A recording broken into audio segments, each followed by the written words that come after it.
Details చూద్దాం. లోక్సభ ఎన్నికల schedule వెలువడటంతో ప్రధాన పార్టీల అభ్యర్థుల ఎంపికపై దృష్టి సారిస్తున్నాయి. ఇప్పటికే పలు స్థానాలకు అభ్యర్థులను ప్రకటించిన పార్టీలు పూర్తి స్థానాలపై కసరత్తు చేస్తున్నాయి. ఈ నేపథ్యంలో ఏపీ కాంగ్రెస్ అధ్యక్షురాలు వైఎస్ షర్మిల కడప నుంచి ఎంపీగా పోటీ చేస్తున్నారనే ప్రచారం జోరుగా సాగుతోంది. మరోసారి ఎంపీ అభ్యర్థిగా అవినాష్ రెడ్డిని వైసీపీ బరిలోకి దింపుతోంది.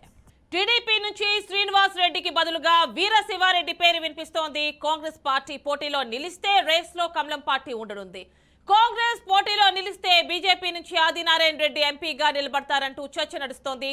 కడప నుంచి ఎంపీగా బరిలో వైఎస్ షర్మిల ఉంటారన్న చర్చ కూడా నడుస్తోంది. ఇక షర్మిలను కడప నుంచి ఎంపీ అభ్యర్థిగా బరిలో దించాలనే యోచనలో కాంగ్రెస్ పార్టీ అగ్రనేతలు ఉన్నట్లు సమాచారం. లోక్సభ ఎన్నికల షెడ్యూల్ వెలువడటంతో ప్రధాన పార్టీల అభ్యర్థుల ఎంపికపై దృష్టి సారిస్తున్నాయి. ఇప్పటికే పలు స్థానాలకు అభ్యర్థులను ప్రకటించిన పార్టీలు పూర్తి స్థానాలపై కసరత్తు చేస్తున్నాయి. ఈ నేపథ్యంలో ఏపీ కాంగ్రెస్ అధ్యక్షురాలు వైఎస్ షర్మిల కడప నుంచి ఎంపీగా పోటీ చేస్తున్నారు అనే ప్రచారం జోరుగా జరుగుతోంది. ఇక మరోసారి ఎంపీ అభ్యర్థిగా అవినాష్ రెడ్డిని వైసీపీ బరిలోకి దింపుతోంది. టీడీపీ నుంచి శ్రీనివాస్ రెడ్డికి బదులుగా వీరశివారెడ్డి పేరు వినిపిస్తోంది. కాంగ్రెస్ పార్టీ పోటీలో నిలిస్తే రేస్లో కమలం పార్టీ ఉండనుంది. కాంగ్రెస్ పోటీలో నిలిస్తే బీజేపీ నుంచి ఆదినారాయణ రెడ్డి ఎంపీగా నిలబడతారంటూ చర్చ నడుస్తోంది. ఇక కడప నుంచి ఎంపీగా బరిలో వైఎస్ షర్మిల ఉంటున్నారనే చర్చ నడుస్తోంది. షర్మిలను కడప నుంచి ఎంపీ అభ్యర్థిగా బరిలో దించాలనే యోచనలో కాంగ్రెస్ పార్టీ అగ్రనేతలు ఉన్నట్లు సమాచారం. ఫుల్ డీటెయిల్స్ మా కరెస్పాండెంట్ సురేందర్ కడప నుంచి అందిస్తారు. సో లైవ్ ద్వారా మా కరెస్పాండెంట్ సురేందర్ అందుబాటులో ఉన్నారు. వారిని ఒక్కసారి అందుబాటులోకి వస్తున్నారు. సురేందర్ చెప్పండి, కడప నుంచి ఎంపీగా షర్మిల పోటీ చేస్తారు అనే ఇన్ఫర్మేషన్ వస్తుంది, డీటెయిల్స్ ఇవ్వండి. యామిని, ఈ ఎన్నికలు దగ్గర పడే కొద్దీ కోడ్ వచ్చినప్పటి నుంచి కూడా మొత్తం రాజకీయ పార్టీలన్నీ కూడా స్పీడ్ చేశాయి. ఎంపీగా అంటే నేషనల్ పార్టీలుగా ఉన్నటువంటి కాంగ్రెస్, బీజేపీ పార్లమెంట్ స్థానాలపైనే ఎక్కువగా చర్చ నడుస్తూ ఉంది. ఇటు అసెంబ్లీలకు సంబంధించి కూటమి ఆల్రెడీ జత కట్టింది. ఇటు వైసీపీ కూడా 175 నియోజకవర్గాల అసెంబ్లీ అభ్యర్థులను కూడా బరిలోకి దించింది. కానీ ఇప్పుడు ఏపీలో అన్నిటికంటే కూడా సీఎం సొంత జిల్లా కడపలోనే రాజకీయాలు కాక పుట్టిస్తున్నాయని చెప్పవచ్చు. వైఎస్ షర్మిల కడప ఎంపీగా కాంగ్రెస్ పార్టీ తరఫున బరిలో దిగబోతా ఉంది అన్న ప్రచారము స్పీడ్ అందుకుంది. ఎందుకంటే ఏఐసిసి కూడా తన తండ్రి వైఎస్ రాజశేఖర రెడ్డి నిర్ణయము అలాగే ఆశపడినటువంటి విధంగా రాహుల్ గాంధీని ప్రధాని చేయాలనే లక్ష్యంతో బరిలో దిగుతున్నటువంటి వైఎస్ షర్మిల కూడా ముందు నుంచి ఎంపీగా బరిలో దిగడానికి సముఖంగానే ఉంది. ఈ నేపథ్యంలో ఏఐసిసి కూడా ఒక నిర్ణయం తీసుకొని కాంగ్రెస్ పార్టీ నుంచి ఎంపీగా దించడానికి ఒక నిర్ణయానికి వచ్చినట్టుగా తెలుస్తుంది. దానికి షర్మిల కూడా ఓకే చెప్పింది. ఎందుకంటే ఒక కాంగ్రెస్ పార్టీ అధ్యక్షులుగా బాధ్యతలు తీసుకున్న తర్వాత కాంగ్రెస్ పార్టీ నుంచి తను బరిలో ఉంటేనే మిగతా వాళ్ళకందరికీ కూడా ఒక రకమైనటువంటి భరోసా అలాగే ఒక జోష్ కూడా నింపే ఛాన్స్ కూడా ఉంటుంది. కాబట్టి వైఎస్ షర్మిల కడప ఎంపీగా బరిలో దిగబోతోంది. ఇంకొక ప్రధాన అంశం ఏంటంటే మొన్న 16వ తారీఖునే వైసీపీ అధినేత సీఎం జగన్ కూడా కడప ఎంపీగా ఉన్నటువంటి సిట్టింగ్ ఎంపీని అవినాష్ రెడ్డిని మరోసారి బరిలో దించడంతో తప్పనిసరిగా ఒకే ఫ్యామిలీ నుంచి ఇద్దరు కూడా ఇటు వైఎస్ అవినాష్ రెడ్డికి పోటీలో వైఎస్ షర్మిల నిలవబోతోంది. ఇది పెద్ద ప్రచారాన్ని తెరదీసిందని చెప్పవచ్చు. మరో విషయం ఏంటంటే మా అన్న పార్టీకి ఓటు వేద్దని చెప్పి వివేకానంద రెడ్డి కూతురు సునీతారెడ్డి కూడా తన మనసులో ఉన్నటువంటి అంశాన్ని బయట పెట్టడంతో వైఎస్ సునీతారెడ్డి కూడా షర్మిలకు మద్దతు నిలుస్తారు. తప్పనిసరిగా వీళ్ళిద్దరూ కలిసే కాంగ్రెస్ పార్టీని బలోపేతం చేయడంలో ఒక రకమైనటువంటి అంశంగా భావిస్తూ ఉన్నారు. ఇక టీడీపీ, జనసేన, బీజేపీ కూటమికి సంబంధించి పోలిట్ బ్యూరో సభ్యుడిగా ఉన్నటువంటి శ్రీనివాస్ రెడ్డి పేరు చాలా వరకు ఇప్పటివరకు వినిపించింది. కానీ గత 2-3 రోజుల నుంచి ఐవీఆర్ సర్వేలో మాత్రం కమలాపురం మాజీ ఎమ్మెల్యేగా ఉన్నటువంటి వీరశివారెడ్డి పేరు ఎక్కువగా సర్వేలో వినిపించడంతో తన స్థానం నుంచి వీరశివారెడ్డి పోటీ చేస్తారని చెప్పి కూడా సమాచారం తెలుస్తోంది. మరో ప్రధాన విషయం ఏంటంటే హస్తం పార్టీ ఒకవేళ ఎంపీగా బరిలో దిగితే తప్పనిసరిగా కమలం పార్టీ కూడా రేసులోకి వచ్చే అవకాశం ఉంది.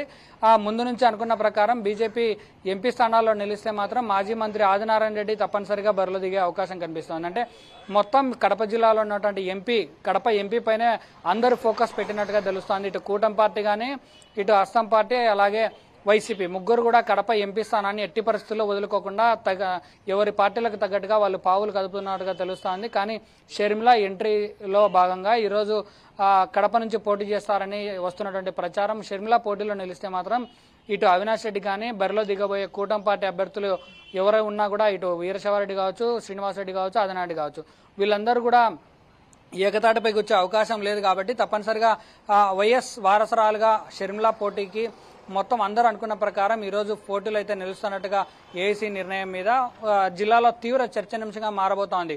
షర్మిల పోటీలో నిలిస్తే తప్పనిసరిగా అటు వివేకానంద రెడ్డి కేసు కావచ్చు, ఇటు వైసీపీ మీద ఉన్నటువంటి వ్యతిరేకత అన్ని కూడా కాంగ్రెస్ పార్టీకి చేరువయ్యే అవకాశం ఉన్నట్లుగా తెలుస్తుంది. యామిని, అంటే సురేందర్, సునీతారెడ్డి కేవలం షర్మిలకి మద్దతుగా నిలవడం వరకు మాత్రమే పరిమితం అవుతారా? పులివెందుల నుంచి ఏమన్నా పోటీ చేసే అవకాశం ఉందా? అంటే ఈ నెల 15వ తారీఖున కడపలో ఉన్నటువంటి జయరాజ్ గార్డెన్స్ లో ఆత్మీయ సమావేశం కూడా ఏర్పాటు చేసింది. ఆత్మీయ సమావేశానికి అన్ని పార్టీలు, ఇటు వైసీపీ మినహా అన్ని రాజకీయ పార్టీలకు సంబంధించినటువంటి నాయకులందరూ కూడా హాజరయ్యి వివేకానంద రెడ్డికి నివాళులు అర్పించారు. ఆ కార్యక్రమానికి ముఖ్య అతిథిగా వైఎస్ షర్మిల హాజరయ్యారు. ఆ టైంలో మీడియా అడిగినటువంటి సమయంలో కూడా తను పోటీ చేయడానికి సిద్ధంగా లేనన్న సంకేతాలు ఇవ్వడంతో పాటు ప్రజా వ్యతిరేకత, అంటే ఇప్పుడున్నటువంటి పార్టీకి ఎవరైతే వ్యతిరేకంగా పోటీ చేస్తారో వాళ్లకు నా మద్దతు ఉంటుందని ఒక సిగ్నల్ కూడా ఇవ్వడంతో తన పోటీలో లేనట్లుగానే ఉంది. కానీ ఆ సమయంలోనే సునీతారెడ్డికి నేను ఆయుధంగా మారుతానని వైఎస్ షర్మిల చెప్పింది. అంటే తప్పనిసరిగా వాళ్ళిద్దరి మధ్యన మంచి కమ్యూనికేషన్ ఉంది కాబట్టి వైఎస్ షర్మిలకు మద్దతు ఇస్తారు. వాళ్ళ ఫ్యామిలీ నుంచి ఎవరు పోటీలో నిలిచే అవకాశం లేనట్లే ఇప్పటి వరకు ఉన్నటువంటి సమాచారం. మరి చూడాలి, మరి 2-3 రోజులలో ఈ పొలిటికల్ హ్యాపీనింగ్స్ ఎలా మారబోతాయి అనేది కూడా చర్చనీయాంశంగా మారినటువంటి అంశాల్లో ఒక భాగంగా చెప్పుకోవచ్చు. కాంగ్రెస్ పార్టీ తరఫున వైఎస్ షర్మిల బరిలో దిగితే మాత్రం తప్పనిసరిగా నేషనల్ పార్టీలో అయినటువంటి కాంగ్రెస్ కు పోటీగా బీజేపీ కూడా సీన్లోకి వచ్చే అవకాశం ఉంది. ఓకే, అంటే బీజేపీ ఎవరిని నిలబెట్టే అవకాశం ఎక్కువగా కనిపిస్తుంది? ఎందుకంటే షర్మిల ఇటువైపు ఉన్నప్పుడు ఖచ్చితంగా అలాంటి చరిష్మా ఉన్న వాళ్ళు ఇటువైపు కూడా ఉండాలి కాబట్టి. తప్పనిసరిగా ఇప్పటికే 3 సార్లు ఎమ్మెల్యే, ఒకసారి మినిస్టర్గా చేసినటువంటి మాజీ మంత్రి ఆదినారాయణ రెడ్డి పేరు చాలా సార్లు వినపడింది. అలాగే ఇప్పుడు బీజేపీ అడిగే సీట్లలో కడప ఎంపీ సీట్ ఇప్పటి వరకు లేదు. కాంగ్రెస్ పార్టీ ఏపీలో ఉన్నటువంటి కడప సీటు మొదటి సీటుగా ఉండడము 25వ తారీఖున మొత్తం కాంగ్రెస్ పార్టీకి సంబంధించిన లిస్టు కూడా అనౌన్స్మెంట్ ఉన్న నేపథ్యంలో ఈరోజు కడప ఎంపీగా వైఎస్ షర్మిల నిలబడితే తప్పనిసరిగా మాజీ మంత్రి ఆదినారాయణ రెడ్డి అయితే ఎంపీగా నిలబడడానికి సముఖంగా ఉన్నాడు. దానికి తగినట్లుగానే పార్టీ కూడా వ్యూహం రచిస్తూ ఉంది. బీజేపీ కూడా కూటమి అభ్యర్థిగా ఆదినారాయణ రెడ్డి నిలబెట్టే అవకాశాలు ఎక్కువగా కనిపిస్తున్నాయి. కానీ కూటమిలో భాగంగా అసెంబ్లీ సీట్, అంటే జమ్మలమడుగు అసెంబ్లీ సీటు మ్యాక్సిమం దాదాపుగా బీజేపీకి కేటాయించారు. ఆ సీట్ను వదులుకొని పార్లమెంటుకు వస్తే జమ్మలమడుగు సీటు టీడీపీకి మారే అవకాశం కూడా ఉంది. కాబట్టి పార్లమెంటే ఇటు బీజేపీ కానీ ఇటు కాంగ్రెస్ కానీ 2 పార్టీలు కూడా పార్లమెంట్ సీట్లపైన ఎక్కువగా దృష్టి కేటాయించారు. కాబట్టి తప్పనిసరిగా బీజేపీ నుంచి కూడా ఆదినాటి పోటీలో నిలిచే అవకాశం ఎక్కువగా ఉంది. ఆమెని, అంటే ఇక మరి 25వ తారీఖు ఖచ్చితంగా కాంగ్రెస్ అభ్యర్థుల లిస్ట్ అయితే వచ్చేస్తుంది అంటున్నారు. ఈ కడప జిల్లా నుంచి ఎవరెవరు ఎమ్మెల్యేలుగా పోటీ చేస్తారు, అంటే అభ్యర్థులు అయ్యే అవకాశం ఉంది?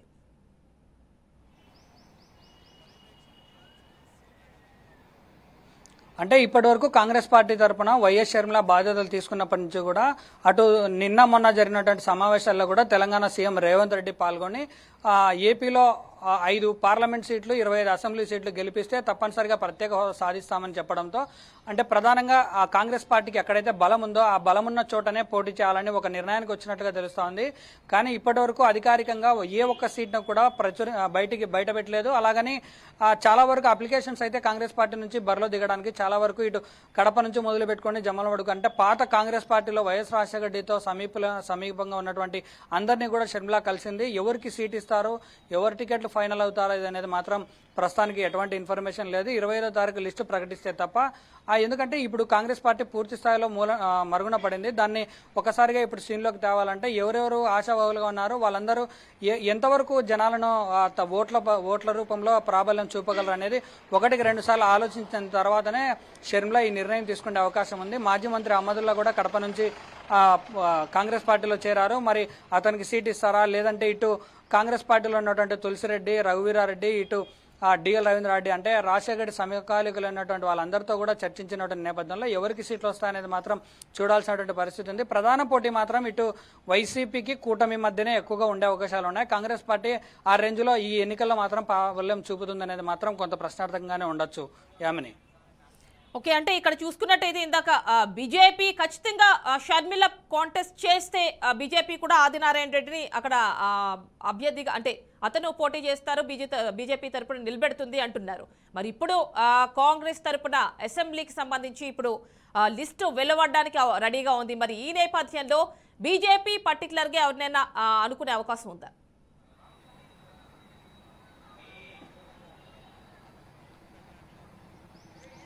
టీడీపీ, జనసేన, బీజేపీ కూటమి ఈ 3 కూడా ఖచ్చితంగా ప్రభుత్వ వ్యతిరేక ఓటు ఎట్టి పరిస్థితుల్లో చీలకుండా ఉండాలనేది ఒక ప్లాన్. ఈ ప్లాన్లో భాగంగానే కడపలో 6 సీట్లు మాత్రమే టీడీపీకి కేటాయించారు. మిగతా 4 సీట్లలో ఇటు రైల్వే కోడూరు, రాజంపేట, బద్వేలు, జమ్మలమడుగు ఈ 4 సీట్లు ఫైనల్ చేయాలి. ఈ 4 సీట్లలో తప్పనిసరిగా జనసేన, బీజేపీ పోటీలో ఉంటాయి అని ఇప్పటివరకు వచ్చినటువంటి క్లారిటీ. కానీ ఏ సీట్ ఎవరికి ఫైనల్ చేస్తారో అనేది మాత్రం చూస్తే ఇటు బద్వేలు, జమ్మలమడుగు బీజేపీ లిస్టులో ఉన్నాయి, రాజంపేట, రైల్వే కోడూరు జనసేనకి వెళ్తాయి అన్నది ఇప్పటివరకు ఉన్నటువంటి ఇన్ఫర్మేషన్. కాబట్టి ఈ 4 సీట్లలో అసెంబ్లీ బరిలో వాళ్ళకున్నటువంటి ఓట్ పర్సెంటేజ్ కావచ్చు, జనాల్లో వాళ్ళకున్నటువంటి ఓట్ పర్సెంటేజ్తో పాటు ఎక్కడెక్కడ ప్రాబల్యం చూపించగలిగినటువంటి నేతలు ఉన్నారు అన్న కోణంలో ఆలోచించినటువంటి సమయంలో జమ్మలమడుగు, బద్వేలు ఈ రెండింటిని బీజేపీ ఎందుకు అడుగుతా ఉందంటే అక్కడ మాజీ మంత్రి ఆదినారాయణ రెడ్డి 3 సార్లు ఎమ్మెల్యేగా గెలవడం, ఒకసారి మినిస్టర్గా ఉండడంతో పాటు గతంలో జరిగినటువంటి స్థానిక సంస్థల ఎన్నికల్లో కూడా బీజేపీ తరపున ఒక 2 కార్పొరేషన్కు సంబంధించినటువంటి మున్సిపల్ కౌన్సిలర్లను అలాగే ఎంపీటీసీ స్థానాలను కూడా గెలవడంతో అక్కడ పార్టీకి కొంత పూర్వ వైభవం తీసుకురావడంలో ఆదినాటి పాత్ర కీలకమని భావించారు. అలాగే బై ఎలక్షన్స్ జరిగినటువంటి సమయంలో బద్వేల్లో కూడా అక్కడ నిలిచినటువంటి పనతల సురేష్కు ఓట్ పర్సెంటేజ్ పెరగడంతో ఈ 2 సీట్ల మీద బీజేపీ ఫోకస్ పెంచింది. కానీ పార్లమెంట్ సీట్లు దృష్టి కేంద్రీకరించినటువంటి బీజేపీ పార్టీకి ఇప్పుడు ఖచ్చితంగా ఎంపీగా బరిలో దించితే ఆదినాటి ఆ 2 సీట్లు కూడా తిరిగి టీడీపీకే కూటమిలో భాగంగా కేటాయించే అవకాశం ఉంది. అసెంబ్లీ సీట్ల కంటే పార్లమెంట్ సీట్లనే ఎక్కువగా ఫోకస్ పెంచినట్టు బీజేపీ అధిష్టానం ఒక నిర్ణయానికి రావడంతో రాజకీయాలు 2 రోజుల నుంచి కూడా మారినాయని అర్థం చేసుకోవచ్చు. ఆమెని రైట్ థ్యాంక్ యూ.